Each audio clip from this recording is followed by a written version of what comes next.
Behind the gilded walls of Ravencrest Palace, where centuries of tradition meet modern ambition, a storm is brewing that threatens to shake the very foundations of the monarchy. What happens when loyalty becomes betrayal, when family bonds turn into weapons, and when the crown itself becomes the prize in a deadly game of power? In the kingdom of Aldermere, three women are about to discover that in the royal family, nothing is ever as it seems, and everyone has secrets worth killing for. When Prince Alexander presents a folder of evidence to his father, King Edward, the contents threaten not just individual reputations, but the very survival of the crown. The question isn't who can be trusted anymore. It's who will be left standing when the truth finally comes to light. The morning mist clung to the ancient stone walls of Ravencrest Palace like a shroud, as if nature itself sensed the tension brewing within the royal residence. Lady Catherine Ashworth, the crown princess of Aldermere, stood at the tall windows of her private study, watching the groundskeepers tend to the rose gardens below. Her reflection in the glass showed a woman of 32, elegant and composed, but those who knew her well might have noticed the slight tension around her green eyes, the way her fingers drummed silently against the window frame. Catherine had been part of the royal family for nearly a decade, having married Prince Alexander in what the press had called the wedding of the century. She had adapted to royal life with grace, winning the hearts of the people with her charitable work and genuine warmth. Yet lately, something had changed in the palace dynamics, something that made her feel like a stranger in what should have been her home. The sound of heels clicking against marble echoed from the corridor outside her study. Catherine didn't need to turn around to know who approached.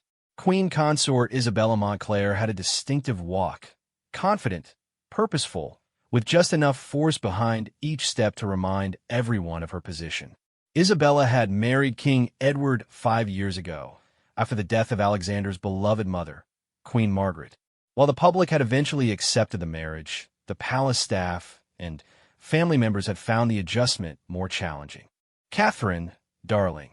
Isabella's voice carried the slight accent of her homeland, Valeria, a smaller European nation known for its strategic alliances and complex political landscape. Might I have a word? Catherine turned from the window, offering a polite smile. Isabella stood in the doorway, impeccably dressed in a navy blue suit that complemented her silver hair and sharp blue eyes. At 55, she possessed an ageless beauty that photographers loved, but Catherine had learned to read the subtle expressions that the cameras never caught. "Of course, Your Majesty. Please come in." Catherine gestured to the sitting area, where two antique chairs faced each other near the fireplace. Isabella closed the door behind her with a soft click that somehow felt ominous. She moved with the fluid grace of someone accustomed to being watched, every gesture calculated for maximum effect. "I want to discuss the upcoming state dinner with the Meridian delegation. There have been some concerns about the seating arrangements." Catherine settled in her chair, her posture perfect despite the growing unease in her stomach. "I wasn't aware of any issues. The protocol office approved everything last week." "Yes, well, that's precisely the problem." Isabella's smile remained fixed, but her eyes grew colder. "You see, dear, the Meridian ambassador specifically requested to be seated near the royal family's table. Given the delicate nature of the trade negotiations, I thought it might be wise to reconsider your original placement." The request seemed reasonable on the surface, but Catherine had learned to listen for what wasn't being said. In royal circles, seating arrangements were about much more than convenience. They were statements of power, favor, and political alliance. Moving the Meridian delegation closer to the royal table would signal a shift in foreign policy that hadn't been discussed in any of the council meetings Catherine attended. "I understand the importance of the negotiations," Catherine replied carefully. "Perhaps we should discuss this with Alexander and the foreign secretary before making any changes." Isabella's laugh was musical, but somehow sharp. "Oh, my dear Catherine, you're always so thorough. It's admirable, truly. But sometimes in these matters, swift decision-making is more valuable than lengthy deliberation. The king has already approved the changes." Catherine felt a familiar chill run down her spine. This wasn't the first time Isabella had claimed King Edward's approval for decisions that seemed to bypass normal protocols. Over the past year, there had been a series of small changes, staff reassignments, policy modifications, social calendar adjustments, all supposedly approved by the king, all communicated through Isabella. "I see," Catherine said, her voice betraying nothing of her inner turmoil. "In that case, I'll coordinate with the protocol office to implement the changes." "Wonderful." Isabella rose from her chair with the same calculated grace with which she'd sat down. "You know, Catherine, I've always admired your dedication to this family. It's so important that we all work together, especially during challenging times." After Isabella left, Catherine remained in her chair, staring at the dying embers in the fireplace. The queen consort's words echoed in her mind, particularly the phrase, challenging times. What challenges was Isabella referring to? The kingdom was prosperous, the people were content, and there were no obvious threats to the monarchy's stability. Catherine's thoughts were interrupted by a soft knock at the door. "Enter," she called, expecting to see her private secretary with the day's correspondence. Instead, Alexander stepped into the room, and Catherine immediately noticed the tension in his broad shoulders. Her husband was normally the picture of royal composure, but today he looked troubled. His dark hair was slightly disheveled, as if he'd been running his hands through it, and his usually bright blue eyes were clouded with concern. "Alex, what's wrong?" Catherine rose and moved toward him, her trained instincts as his wife overriding any royal protocol. Alexander closed the door and turned the lock, a gesture that sent alarm bells ringing in Catherine's mind. In 10 years of marriage, she could count on one hand the number of times he'd felt the need to lock doors for their private conversations.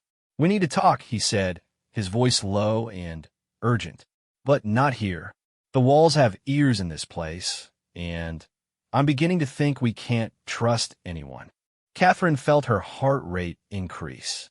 "Alexander, you're frightening me. What's happened?" He moved to the window where she'd been standing earlier, checking the gardens below before turning back to her. "I've been investigating some irregularities in palace communications. Financial discrepancies, policy changes that don't match official records, correspondence that seems to have been altered." "What kind of irregularities?" Alexander pulled a small device from his pocket, a digital recorder. "I need you to listen to something, but I want you to prepare yourself. What you're about to hear changes everything we thought we knew about the people we trust." Catherine moved closer to her husband, and together they listened as voices filled the small room. The first voice was unmistakably Isabella's, but the second took Catherine a moment to recognize. When she did, her blood ran cold. It was Sir Marcus Blackwood, the king's most trusted advisor and a man who had served the royal family for over 20 years. Isabella's voice was crisp and businesslike. "The Meridian contract needs to be finalized before the end of the month. Our contacts in Valeria are growing impatient, and the promised returns are substantial." Sir Marcus replied with uncharacteristic nervousness. "Your Majesty, I must express my concerns about the legal implications. If anyone discovers the connection between the royal accounts and the Meridian investments, no one will discover anything if you handle your part correctly," Isabella interrupted. "The king trusts you implicitly. A few adjusted reports, some redirected funds, and everyone gets what they want. The crown receives much-needed income. Valeria secures its trade advantages, and you receive your promised compensation." Catherine felt the room spinning around her. The conversation clearly indicated some kind of a legal financial arrangement, one that involved manipulating the king's trust and potentially compromising the kingdom's sovereignty. Alexander stopped the recording and looked at his wife with eyes full of pain and determination. "There's more, Catherine. Hours of conversations, financial records, even communication logs that show Isabella has been corresponding with Valerian intelligence services." "Intelligence services?" Catherine's voice came out as barely a whisper. "It appears that our queen consort has been feeding information about our kingdom's policies, military positions, and economic strategies to her homeland. But it's more than simple espionage, Catherine. She's actively working to influence our decisions in ways that benefit Valeria, even when those decisions could harm Aldemir. Catherine sank back into her chair, her mind racing through the implications. If what Alexander was saying was true, then Isabella wasn't just betraying her new husband. She was betraying an entire nation. The trade negotiations, the seating arrangements, the policy changes, they all took on a sinister new meaning. "How long have you known?" she asked. "I started noticing small things about 6 months ago. Financial reports that didn't quite add up, meetings that weren't officially recorded, staff changes that seemed designed to place Isabella's allies in key positions. But I didn't have proof until last week." Alexander moved to his wife's side and knelt beside her chair. "Catherine, I need you to understand something. This isn't just about Isabella. The evidence suggests she's been working to position herself as a power broker, using her influence over my father to gradually shift our kingdom's policies in favor of Valeria. If she succeeds, Aldemir could become little more than a Valerian satellite state." The weight of the revelation settled on Catherine's shoulders like a heavy cloak. She thought about all the small changes she'd noticed over the past year, all the times Isabella had claimed the king's approval for decisions that seemed to bypass normal channels. Had Edward been manipulated, or was he complicit in his wife's schemes? "What about your father?" Catherine asked, voicing the question that terrified her most. Alexander's expression grew even more troubled. "I don't know, and that's what scares me. Either he's being manipulated by someone he loves and trusts, or he's actively participating in betraying his own kingdom. Either way, we're facing a crisis that could destroy the monarchy and everything our family has built over centuries." Catherine reached for her husband's hand, squeezing it tightly. "What do we do now?" "We gather more evidence, and we prepare for the possibility that we might have to choose between loyalty to the crown and loyalty to the kingdom." Alexander's voice was steady, but Catherine could see the pain in his eyes. Because if Isabella continues on this path, those two loyalties might become mutually exclusive. As if summoned by their conversation, the sound of footsteps echoed in the corridor outside. Multiple sets of feet, moving with purpose. Alexander and Catherine exchanged glances, both recognizing the distinctive pattern of royal guards changing positions. A soft knock came at the door, followed by the voice of Catherine's private secretary. "Your Royal Highness, the Queen Consort requests your presence in the throne room immediately. She says it's a matter of urgent state business." Catherine and Alexander looked at each other with growing alarm. The throne room was used only for the most formal occasions, and urgent state business was typically handled in the king's private office or the council chamber. "Tell her we'll be there in 5 minutes," Catherine called back, her voice steady despite the fear growing in her chest. As the footsteps retreated, Alexander gripped his wife's hand more tightly. "Catherine, whatever happens in that room, whatever Isabella says or does, we need to be careful. We're walking into unknown territory now, and we can't be sure who our allies are." Catherine nodded, drawing on the strength and composure that had served her well through a decade of royal life. But as they prepared to leave the sanctuary of her study, she couldn't shake the feeling that their lives and the fate of their kingdom were about to change forever.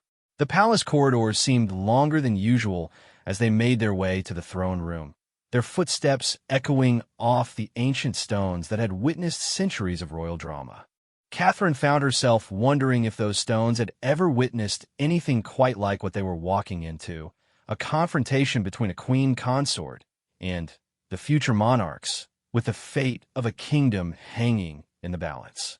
As they approached the massive oak doors of the throne room, Catherine could hear voices inside, Isabella's measured tones, and others she couldn't immediately identify. Alexander paused at the threshold, his hand on the ornate door handle. "Ready?" he asked, and Catherine could hear both love and resolve in his voice. "Ready," she replied, knowing that whatever waited beyond those doors would test everything they believed about duty, family, and the price of truth. Part 2. The throne room of Ravencrest Palace had intimidated kings and queens for over 4 centuries. Its soaring ceilings, massive crystal chandeliers, and walls lined with portraits of previous monarchs created an atmosphere of overwhelming majesty. Today, however, as Catherine and Alexander entered the vast space, the room felt more like a courtroom than a symbol of royal power.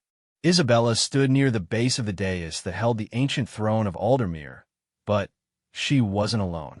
6 other people occupied the room, their presence immediately signaling that this was no routine royal meeting. Catherine recognized Sir Marcus Blackwood, whose nervous demeanor from the recording seemed even more pronounced in person. Beside him stood Lady Victoria Sterling, the palace's chief of staff, and General Harrison Cole, the head of royal security. What surprised Catherine more were the 3 people she didn't immediately recognize.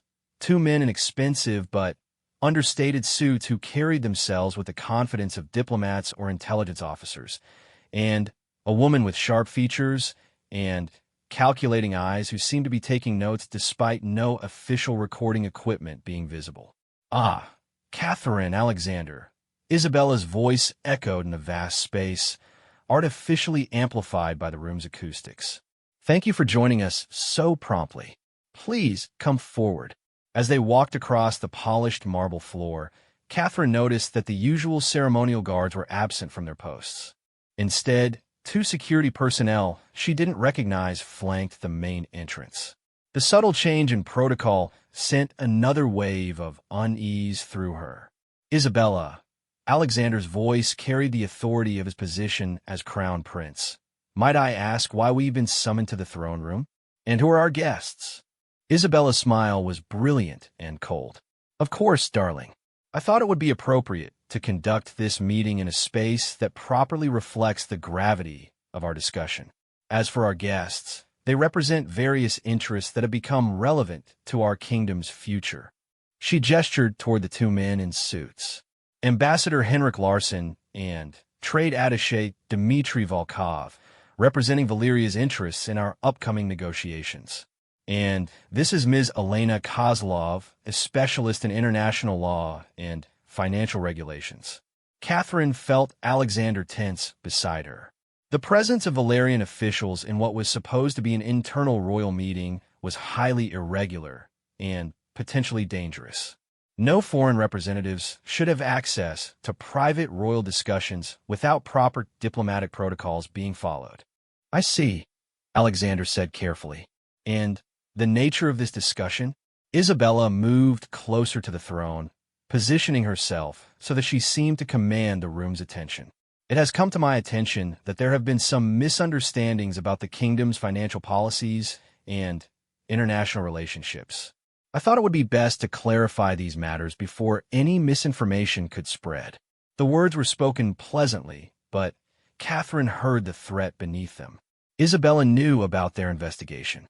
The question was how much she knew and how she intended to respond. "What kind of misunderstandings?" Catherine asked, her voice leveled despite her racing pulse. Lady Victoria Sterling stepped forward, carrying a leather portfolio. "Your Royal Highness, there have been irregularities detected in the palace communication systems. Unauthorized recordings, breaches of private conversations, and what appears to be surveillance of royal family members." Catherine's blood ran cold. They had been caught, but worse, their investigation was being framed as the wrongdoing rather than the corruption they had uncovered. Alexander's posture straightened, and Catherine recognized the subtle shift in his demeanor that indicated he was moving into full royal mode. The practice calm that came from years of training in statecraft and crisis management. "Lady Sterling," he said formally, "are you suggesting that members of the royal family are under surveillance within our own palace?" "Not suggesting, Your Royal Highness. Confirming." She opened the portfolio and withdrew several documents. "We have evidence of recording devices, unauthorized access to financial records, and communication intercept that appear to target specific members of the household."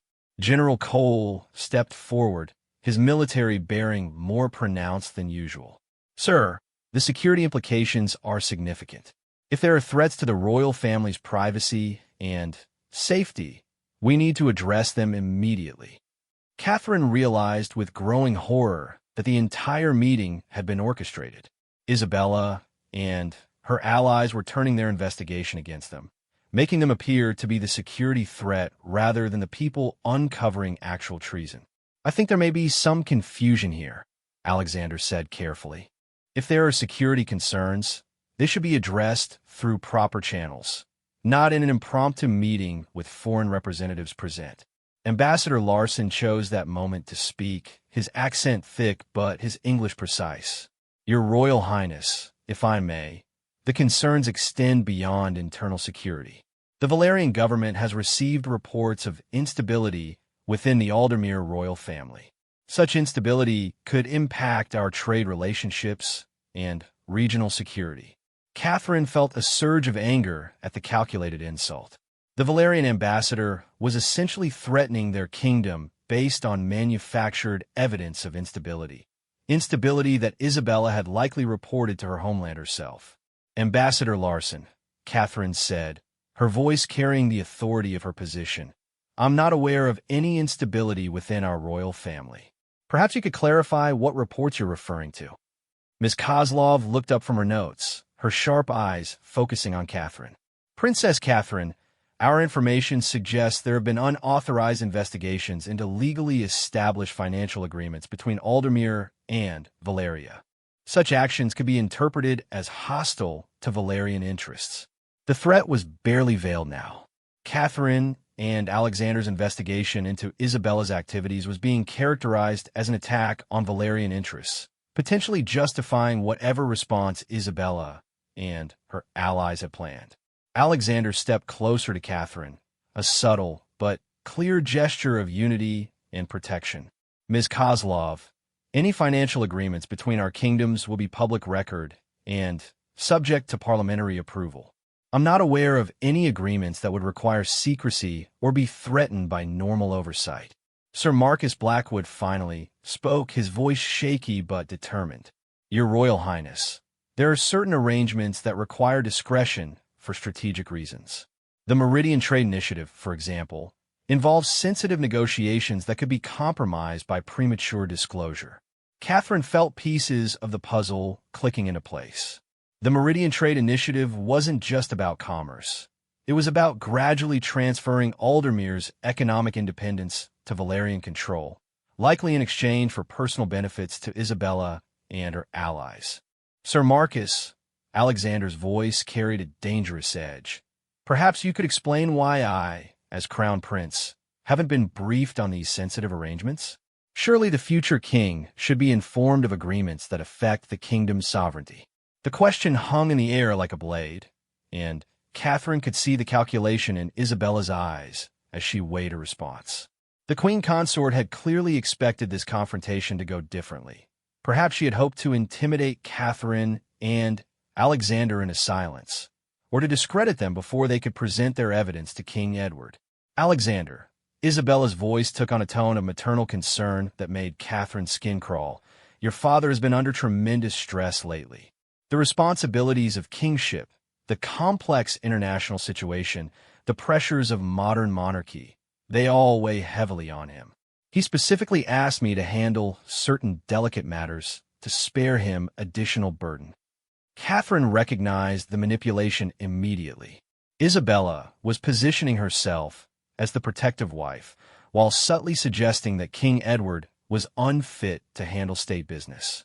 If the king was indeed being manipulated, this conversation represented an escalation in Isabella's campaign to usurp royal authority. "Where's my father?" Alexander's question cut through Isabella's explanation like a knife. "The king is resting in his private quarters," General Cole answered. "His Majesty has been experiencing some health concerns and is under doctor's orders to limit his activities." Catherine and Alexander exchanged glances. King Edward had appeared perfectly healthy at the family dinner just 3 days earlier. The convenient timing of his health concerns coinciding with their investigation raised alarming possibilities. "I want to see him," Alexander stated flatly. "Of course, darling," Isabella replied smoothly. But the physician strongly advised against any stressful discussions. Perhaps it would be better to resolve our current misunderstandings before involving your father unnecessarily. The room fell silent, except for the soft scratching of Ms. Kozlov's pen as she continued taking notes. Catherine realized that everything being said was likely being documented for reasons that had nothing to do with protecting the royal family's interests. "What exactly do you propose?" Alexander asked, his voice betraying nothing of the fury Catherine knew he was feeling. Isabella moved closer to the throne, her hand briefly touching the ancient armrest in a gesture that seemed almost possessive.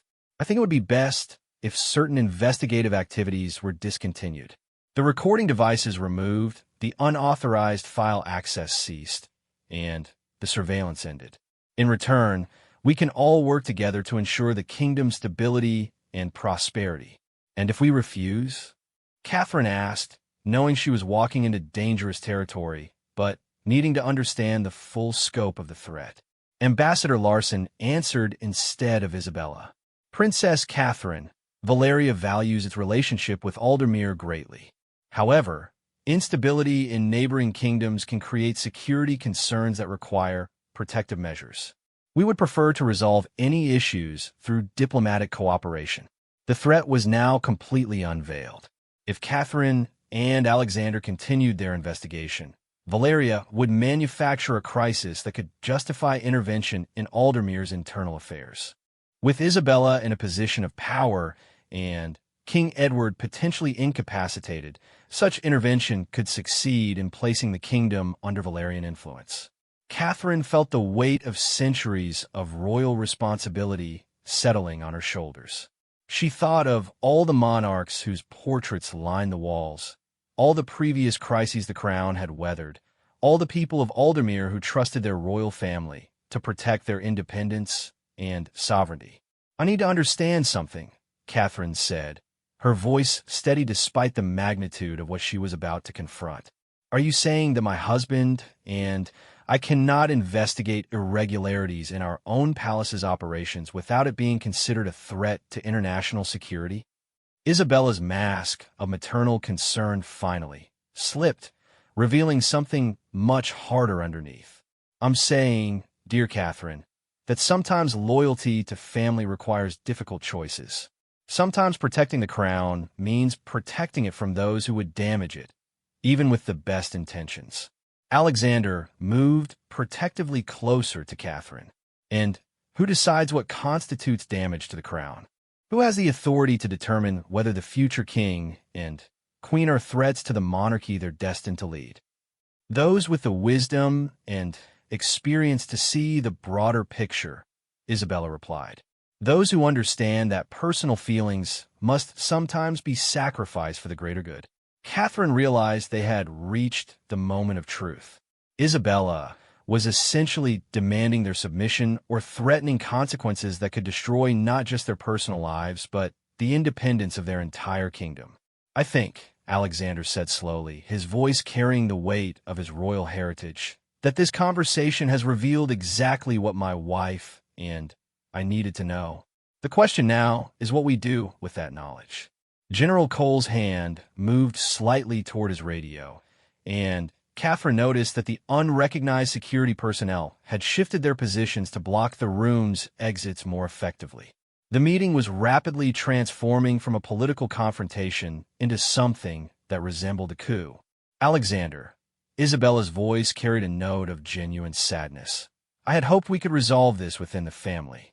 But if you force my hand, I'll have to prioritize the kingdom's stability over personal relationships." Catherine felt time slowing down around her as she realized they were trapped. Isabella held most of the visible power, control over palace security, influence over the king, backing from foreign power, and allies in key positions throughout the government. Whatever happened in the next few minutes would determine not just their fate, but the future of Aldermere itself. The ancient throne room, which had witnessed centuries of royal ceremony and statecraft, was about to become the setting for a confrontation that would either preserve the kingdom's independence or mark the beginning of its subjugation to foreign control. Part 3. The silence in the throne room stretched like a taut wire, ready to snap at the slightest pressure. Catherine could hear her own heartbeat echoing in her ears as she calculated their options. Alexander stood beside her, his body language radiating controlled tension, and she knew he was making the same desperate calculations. Then, unexpectedly, the massive oak doors of the throne room burst open with a sound that echoed through the vaulted space like thunder. King Edward strode into the room, flanked by 4 members of the royal guard that Catherine recognized, men who had served the crown faithfully for decades. Behind them came Lord Chancellor William Ashford and Attorney General Margaret Blackthorne, both carrying official-looking documents. Isabella's face went white, then flushed red as she processed the implications of the king's unexpected appearance. "Edward, darling, you should be resting." The physician said, "I was in perfect health," King Edward interrupted, his voice carrying the authority that had commanded respect for over 30 years of rule. Imagine my surprise when I discovered that reports of my illness had been circulated throughout the palace without my knowledge. At 68, King Edward remained an imposing figure. His silver hair and lined face spoke of decades of leadership, but his blue eyes, so similar to Alexander's, burned with intelligence and barely controlled fury. Catherine had seen him angry before, but never like this. General Cole stepped forward, confusion evident on his face. "Your Majesty, I was informed by the Queen Consort that you were under medical care, and not to be disturbed." "Yes, I'm sure you were," the king replied, his gaze fixing on Isabella with laser intensity. "Just as I'm sure many people have been informed of many things in my name over the past several months." Isabella recovered her composure with practiced ease, moving toward her husband with arms outstretched. "Edward, I was simply trying to protect you from unnecessary stress." The physician did recommend rest, and, with all the complex international situations, silence. The single word from King Edward froze Isabella in place. Catherine had never heard him speak to his wife in such a tone, and the shock of it reverberated through the room. "I have spent the last 72 hours reviewing every document, every communication, and every decision that has been made in my name over the past year. What I discovered has shaken my faith in everything I thought I knew about the people I trusted." Lord Chancellor Ashford stepped forward, his aristocratic features grave.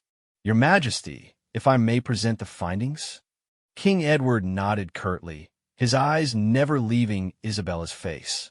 "We have documented evidence of unauthorized access to state financial accounts," the Lord Chancellor began, his voice formal but tinged with outrage.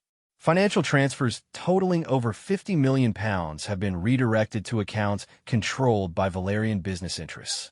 These transfers were authorized using forged documents bearing His Majesty's seal." Catherine felt a wave of vindication mixed with horror. The scale of the financial theft was staggering, but even more alarming was the use of the royal seal to authorize it.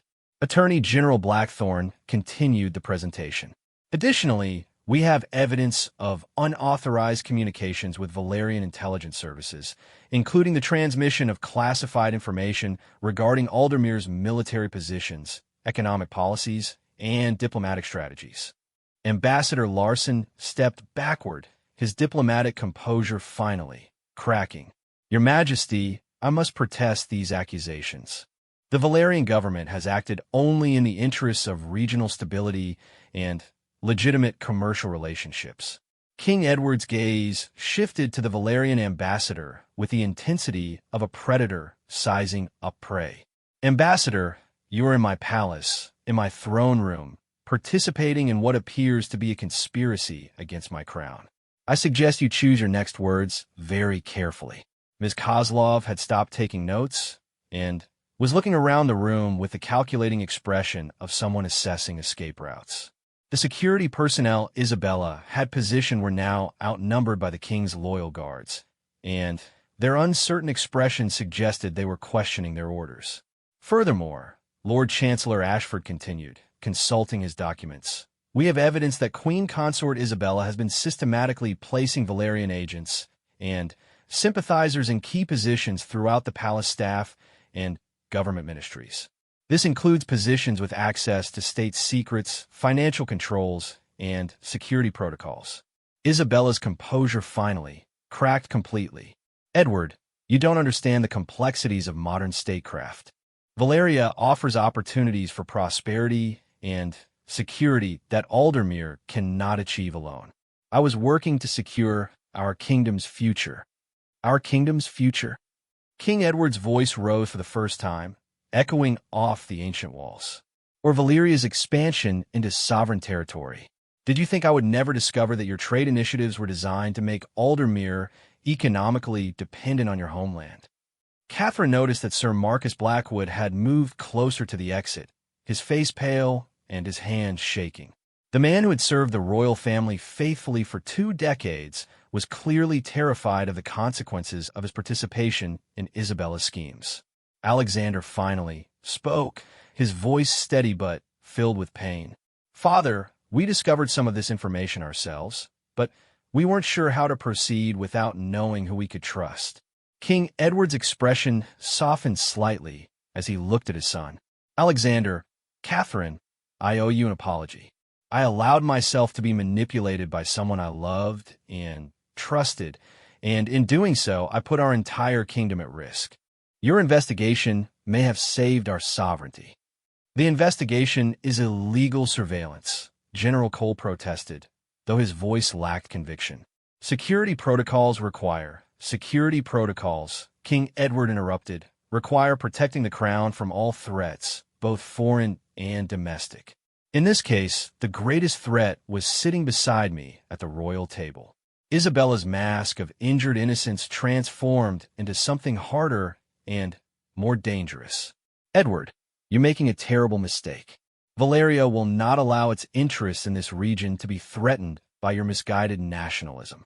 The agreements are already in place, the financial structures established. You cannot simply undo what has been done. The threat was now completely open. Isabella was no longer pretending to be a loyal wife. She was revealing herself as a foreign agent who had systematically compromised the kingdom's independence. Watch me, King Edward replied coldly. Attorney General Blackthorne opened another file. Your Majesty, we have prepared arrest warrants for treason, financial fraud, and conspiracy against the crown. The evidence is overwhelming and the legal framework clear. Catherine watched as Ambassador Larson and trade attaché Volkov exchanged glances and began moving toward the exits.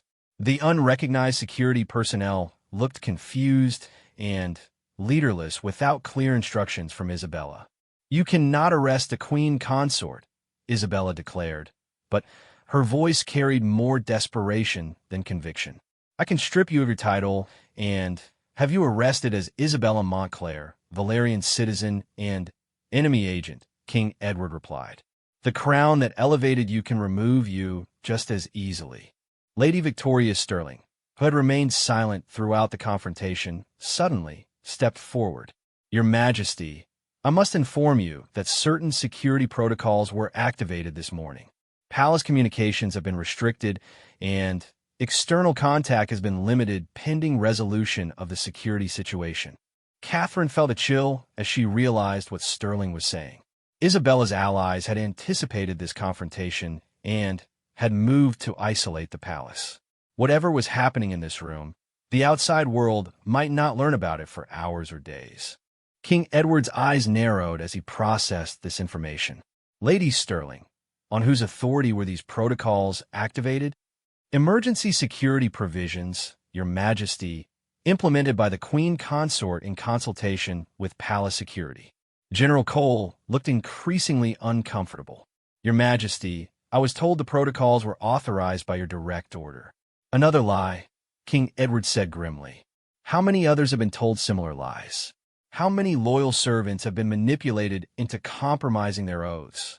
Alexander moved closer to his father, and Catherine could see him calculating the same threats she was recognizing. If Isabella's allies controlled palace communications and security, they might still have the power to prevent the truth from reaching the outside world. Father, Alexander said quietly, we need to consider that this situation extends beyond the palace walls. If Valerian agents have been placed throughout the government, and if the financial corruption is as extensive as it appears, we may be dealing with a partially successful coup. Isabella laughed, a sound devoid of warmth or humor. You're finally beginning to understand the scope of what you're facing. This isn't just about me, Edward. This is about recognizing new realities in a changing world. Aldermere can either adapt to those realities willingly, or they can be imposed upon you. Ambassador Larson stepped forward again, his diplomatic training reasserting itself. Your Majesty, perhaps we should consider a negotiated resolution. Valeria has no desire for conflict, but we cannot allow our legitimate interests to be threatened by rash actions. Your legitimate interests, King Edward replied with deadly calm, ended the moment you began conspiring to overthrow my government. Ambassador, you have 1 hour to leave my kingdom. If you're found on Aldermere soil after that time, you'll be arrested as a participant in an act of war. The room erupted into chaos as Isabella's carefully laid plans began collapsing around her. The Valerian officials moved quickly toward the exits, accompanied by the unrecognized security personnel who had clearly decided their loyalty lay with their paymasters rather than the crown. Sir Marcus Blackwood fell to his knees before King Edward, tears streaming down his face. Your Majesty, I was weak. She promised that everything would be for the kingdom's benefit, that the financial arrangements would strengthen our position. I never intended treason. King Edward looked down on the man who had served him faithfully for 2 decades before being corrupted by Isabella's manipulation. Marcus, your intentions may have been loyal, but your actions constituted treason. That cannot be overlooked. Catherine realized that they had won this confrontation, but the victory was far from complete. Isabella's network extended throughout the government and possibly into the military. The financial corruption would take months or years to fully unravel, and the international implications of Isabella's exposure could destabilize the entire region. Isabella herself stood in the center of the room, no longer the composed queen consort, but revealed as what she had always been, a foreign agent who had nearly succeeded in subjugating a sovereign nation through marriage and manipulation. This isn't over, Edward, she said, her accent more pronounced now that she had dropped her careful royal diction. You may have won this battle, but the larger war is already decided. Aldermere cannot survive as an independent kingdom in the modern world. I was offering you a graceful transition to inevitable reality.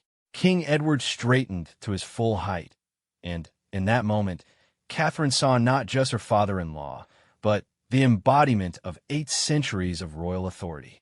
Isabella Montclair, formerly Queen Consort of Aldermere, you are under arrest for high treason, conspiracy, fraud, and espionage. May God have mercy on your soul, because history will not. As the royal guards moved to take Isabella into custody, Catherine felt the weight of everything they had just lived through. They had saved their kingdom's independence, but at a cost that would reverberate through their family and their nation for generations to come.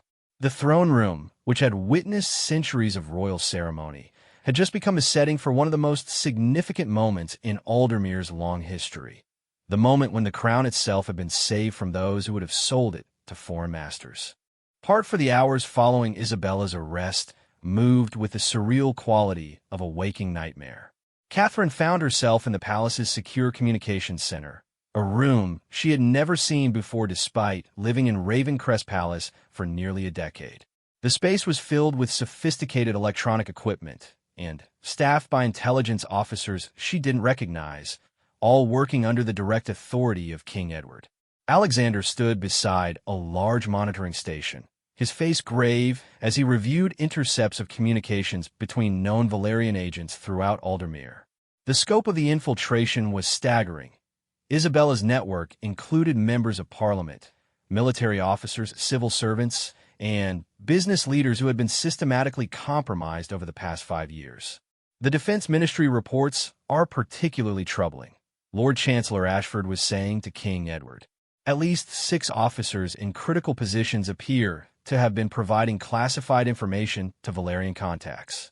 Our military readiness assessments, troop positions, and strategic plans may all be compromised. King Edward nodded grimly. What about the financial sector? Attorney General Blackthorne consulted her tablet. The Bank of Aldermere's preliminary investigation suggests that over £200 million may have been diverted through the schemes Isabella orchestrated. Some of it can be recovered, but much appears to have been transferred to offshore accounts controlled by Valerian shell companies. Catherine felt overwhelmed by the magnitude of the betrayal. Isabella hadn't just been an unfaithful wife. She had been the center of an operation that had systematically looted and compromised their entire kingdom. Your Majesty, a new voice interrupted from across the room. Catherine turned to see Commander Sarah Mitchell, the head of military intelligence, approaching with urgent purpose. We've intercepted communications suggesting the Valerian forces are mobilizing along our eastern border. It appears they may be preparing to exploit the current situation. The room fell silent except for the electronic humming of the monitoring equipment. Catherine felt her blood run cold as the implications sank in. If Valeria was moving military forces, it meant they were preparing for the possibility that their covert operation had failed and more direct action might be necessary. Alexander looked up from his monitoring station. Commander, what's their apparent strength? 2 armored divisions and supporting units positioned as if for training exercises but capable of rapid deployment across the border, Commander Mitchell replied. Our eastern defenses are adequate, but if they have inside information about our military positions, they do, King Edward interrupted darkly. We must assume they have detailed intelligence about our defensive capabilities, thanks to Isabella's network. Catherine realized they were facing a nightmare scenario.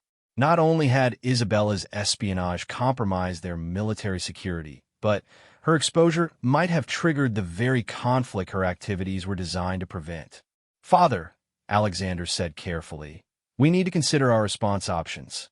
If Valeria is preparing for military action, we need to alert our allies and prepare our own defenses. King Edward moved to a secure communication terminal. I've already been in contact with Prime Minister Thompson and the military leadership. Parliament is being recalled for an emergency session, and our alliance partners are being briefed on the situation. Catherine approached her husband, noting the tension in his shoulders. Alexander, what are you thinking? He gestured to the intelligence reports spread across the monitoring station. I'm thinking that Isabella was more successful than we realized. Look at these intercepts. Members of our own parliament discussing how to manage the transition and minimize disruption to established relationships.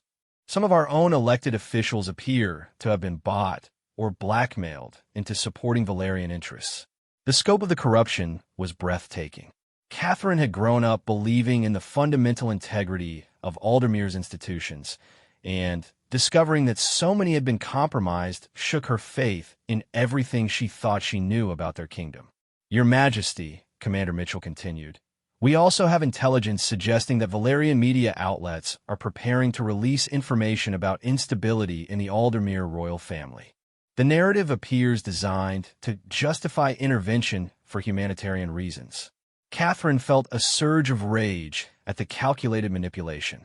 Isabella and her handlers had apparently prepared for the possibility of exposure by creating a propaganda framework that could justify military action against their own kingdom. What kind of information? King Edward asked. Fabricated evidence of mental illness, claims of domestic abuse, suggestions that the royal family poses a threat to regional stability, Commander Mitchell replied. Standard destabilization propaganda, but sophisticated and coordinated. Alexander slammed his fist on the monitoring station. They're going to use our own investigation against us. They'll claim that our discovery of Isabella's treason proves the royal family is paranoid and unstable. Catherine realized the true genius of Isabella's operation. Even in failure, the exposure of her activities could be turned into justification for the very outcome she had been working toward, Valerian control over Aldermere. Commander, King Edward said, what's our timeline? How long before Valerian forces could cross the border? If they're already mobilized and have inside information about our defenses, they could be in our capital within 72 hours, Commander Mitchell replied grimly. The room buzzed with urgent activity as intelligence officers worked to assess the full scope of the threat. Catherine found herself thinking about the people of Aldermere, ordinary citizens who had trusted their royal family to protect them, who had no idea that their kingdom's independence hung by such a thin thread. Your Majesty, Attorney General Blackthorne approached with a new file. We've completed the initial interrogation of Sir Marcus Blackwood. His information confirms that the financial corruption extends far beyond what we initially discovered. Isabella's operation may have diverted over £500 million over the past 3 years. King Edward's face hardened further. £500 million of our people's money, stolen to finance their own subjugation. Catherine moved to a window that looked out over the palace gardens. In the distance, she could see the lights of the capital city. Millions of citizens going about their evening routines with no idea that their world was about to change forever. Alexander, she said quietly, we need to tell them. Her husband looked up from the intelligence reports. Tell who what? The people. Our citizens. They need to know what's happening, what Isabella did, what we're facing. Catherine turned from the window to address the room.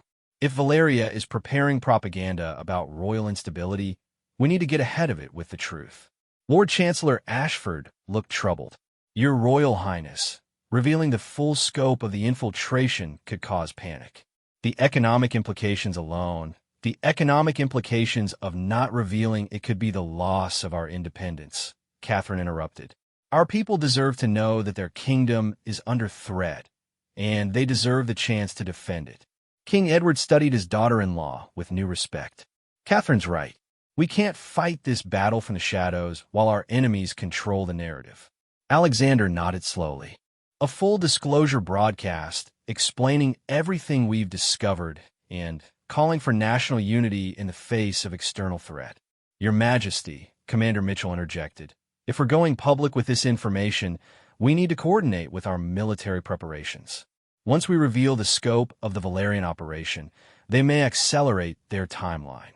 King Edward moved to the center of the room, and Catherine could see him transforming from worried father and husband into the monarch who had guided Aldermere through 3 decades of challenges. Commander, what's our military readiness if we assume all our defensive plans are compromised? We need to implement fallback strategies that weren't documented in the systems Isabella's network accessed, Commander Mitchell replied. It would mean repositioning forces, changing communication protocols, and essentially rebuilding our defensive posture from scratch. How long would that take? 48 hours minimum, and that's assuming we can identify and isolate all the compromised personnel. Catherine felt time pressing against them like a physical weight. They had less than 3 days to rebuild their kingdom's defenses, expose a massive espionage network, rally public support, and prepare for possible military invasion. Alexander, King Edward said, I need you and Catherine to lead the public communication effort. The people need to see that the future of their monarchy is strong and united. They need to know that despite this betrayal, the crown will protect them. Catherine felt the full weight of royal responsibility settling on her shoulders. She had always known that being future queen would involve challenges, but she had never imagined facing the potential destruction of the kingdom itself. Father, Alexander said, what about Isabella? What do we do with her now that she's under arrest? King Edward's expression grew cold. Isabella Montclair will face trial for high treason. If convicted, the penalty under Aldermere law is death. The stark words hung in the air like a funeral bell. Catherine realized that they weren't just fighting for political control or economic advantage. They were fighting for survival, both personal and national. Your Majesty, a new voice called from across the room. A young intelligence officer was holding a priority communication device. We're receiving an urgent message from the Valerian embassy. Ambassador Larson is requesting immediate audience to discuss mutual concerns about recent developments. King Edward's laugh was harsh and bitter. Tell Ambassador Larson that his government has exactly 12 hours to withdraw all Valerian nationals from Aldermere's soil. After that, they will be considered enemy agents and treated accordingly. Catherine watched as the young officer relayed the message, knowing that they had just crossed a line from espionage crisis to potential international conflict. The stakes couldn't be higher.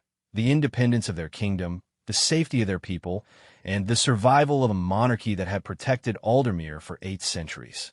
As the secure communications center buzzed with urgent activity, Catherine found herself thinking about Isabella, alone in a palace cell, facing the consequences of her betrayal.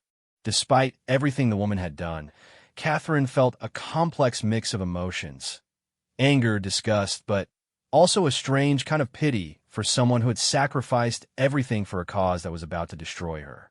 The next 24 hours would determine whether the Kingdom of Aldermere would survive as an independent nation or become a footnote in history. Another small country that had been absorbed by its more powerful neighbors through corruption and force. But as Catherine looked around the room at the determined faces of the people working to save their kingdom, she felt a fierce pride in what they were fighting for. Aldermere was worth saving, and they would do whatever it took to preserve the freedom their ancestors had died to protect. Part 5, the dawn of what would later be remembered as Revelation Day, broke gray and cold over Ravencrest Palace. Catherine stood in the palace's main broadcasting studio, a room that had been hastily converted from a formal reception hall in the early hours of the morning. Television cameras, lighting equipment, and communication gear filled the space where diplomats and dignitaries had once mingled at state functions. Alexander adjusted his tie for the 3rd time, a nervous habit Catherine recognized from their wedding day. In 30 minutes, they would address not just their own people, but the world, revealing the full scope of Isabella's betrayal and preparing their kingdom for the trials ahead. Your Royal Highnesses, Director James Harrison of the Royal Communications Service approached with a clipboard full of technical details. We're receiving confirmation from broadcasting stations throughout Aldermere and our partner networks internationally. Estimated viewership will exceed 50 million people. Catherine felt the weight of those numbers. 50 million people would hear them explain how their queen consort had systematically betrayed their trust, stolen their money, and compromised their security. The story seemed almost too incredible to believe, yet the evidence was overwhelming. King Edward entered the studio, flanked by Lord Chancellor Ashford and Attorney General Blackthorne. The king had aged visibly in the past 24 hours, the stress of betrayal and impending crisis etched in new lines around his eyes. But his bearing remained regal, his voice strong as he addressed his son and daughter-in-law. Alexander, Catherine, I want you to know that whatever happens in the coming days, I am proud of your courage and loyalty. You saved our kingdom when I failed to see the danger that was sitting beside me at our own table. Catherine felt tears threatening, but forced them back. There would be time for emotion later. Right now, her people needed to see strength and resolve. Father, Alexander replied, we're all responsible for protecting what our ancestors built. Today, we begin that protection. Director Harrison signaled that they were approaching broadcast time. Catherine took her position beside Alexander at the podium that had been positioned in front of a backdrop featuring the royal coat of arms. Behind the cameras, she could see members of the palace staff who had remained loyal throughout the crisis, their faces reflecting both fear and determination. 5 minutes, Your Royal Highnesses, Director Harrison announced. Catherine's mind raced through the key points they needed to cover: Isabella's true identity and activities, the scope of the financial theft, the extent of the espionage network, the current military threat, and, most importantly, the call for national unity in the face of unprecedented danger. Your Royal Highnesses, Commander Mitchell appeared at Catherine's side with an urgent update. Valerian forces have moved closer to our border. Satellite imagery confirms they're now in position for rapid deployment. We estimate they could begin crossing within 6 hours. Catherine felt her stomach clench. The military threat was even more immediate than they had feared. Have our defensive preparations been completed? Alexander asked. As much as possible, given the time constraints, Commander Mitchell replied. We've implemented the backup defensive protocols and identified most of the compromised personnel. But we're still vulnerable, particularly given their intelligence advantages. 2 minutes. Director Harrison called. King Edward placed his hands on Catherine and Alexander's shoulders. Remember, you're not just speaking as members of our family. You're speaking as the guardians of 8 centuries of independence. Our people will find strength in your words. Catherine looked out at the cameras that would carry their message across the kingdom and around the world. Somewhere beyond those lenses were millions of people whose lives would be changed by what they were about to hear. Children would learn that their world was less safe than they had believed. Parents would worry about their families' futures. Elderly citizens would remember other times when their kingdom had faced existential threats. 30 seconds. Alexander reached for Catherine's hand, squeezing it gently. Together, he said quietly, and she nodded. 10 seconds, 5, 4, 3, 2, and we're live. The red light on the main camera illuminated, and Catherine felt the familiar calm that came with performing her royal duties. Despite the unprecedented circumstances, the fundamental responsibility remained the same: to serve her people with honesty, dignity, and strength. My fellow citizens of Aldermere, Alexander began, his voice carrying clearly through the studio and across the kingdom. We come before you this morning to share information of the gravest importance. What you are about to hear will shock and anger you, but we trust in your strength and your commitment to our kingdom's independence. Catherine stepped forward. 3 days ago, we discovered evidence of a massive conspiracy against our nation. This conspiracy was led by someone we trusted, someone who held the highest position in our royal family, someone who used that position to betray everything we hold sacred. Alexander continued the revelation. Queen Consort Isabella Montclair is, in truth, a Valerian intelligence agent who has spent the past 5 years systematically compromising our kingdom's security, stealing our national resources, and preparing the way for foreign domination of Aldermere. Even knowing that these words were true, Catherine felt the shock of hearing them broadcast to the world. The woman who had sat at their family dinners, who had represented their kingdom at state functions, who had slept beside their king, was revealed as an enemy agent who had nearly succeeded in destroying their independence. The evidence against Isabella Montclair is overwhelming, Catherine continued. She has stolen over £500 million from our national treasury. She has provided classified military and economic intelligence to Valerian services. She has placed foreign agents in critical positions throughout our government. And she has worked to make Aldermere economically dependent on Valeria in preparation for eventual annexation. Alexander's voice hardened as he addressed the military situation. At this moment, Valerian military forces are positioned along our eastern border.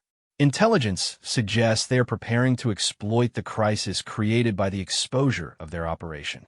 We believe they intend to invade our kingdom under the pretext of restoring stability. Catherine watched the camera's red light and imagined the reactions playing out in homes across Aldermere. Fear, anger, disbelief, all understandable responses to learning that their queen had been an enemy agent and their kingdom faced immediate military threat. But Catherine continued, her voice rising with conviction, "We will not submit to foreign domination. We will not allow our independence to be stolen by those who would make us vassals. And we will not permit the betrayal of one person, no matter how trusted, to destroy 8 centuries of proud sovereignty." Alexander stepped closer to the camera. King Edward has ordered the immediate expulsion of all Valerian nationals from our territory. Parliament has been recalled to address the security crisis. Our military forces have been placed on highest alert, and we are coordinating with our allies to ensure that any act of aggression against Aldermere will be met with the full force of international law. Catherine felt the weight of history as she prepared to deliver the most important part of their message. My fellow citizens, we call upon you to stand united in this dark hour.